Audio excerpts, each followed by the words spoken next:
Once upon a time in a bustling jungle, there lived a wise old elephant named Ellie. Ellie was not only known for her remarkable memory but also for her kindness towards others. She would often lend a helping trunk to those in need.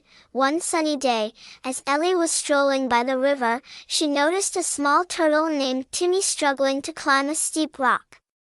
Without hesitation, Ellie rushed to Timmy's aid. With her gentle strength, she carefully lifted Timmy and placed him on top of the rock. News of Timmy's kind acts spread far and wide. Inspired by his actions, all the animals in the jungle started practicing kindness too.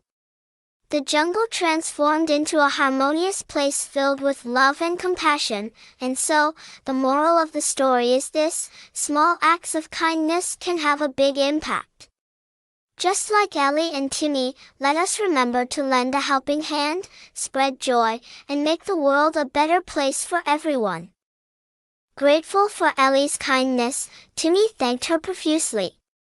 Ellie smiled warmly and said, "Remember, Timmy, it is important to help others when we can. Kindness is a gift that keeps on giving." Timmy listened attentively and decided to follow Ellie's wise words. From that day on, he made it his mission to spread kindness throughout the jungle. He helped the birds build their nests, guided lost baby animals back to their families, and even shared his food with hungry squirrels.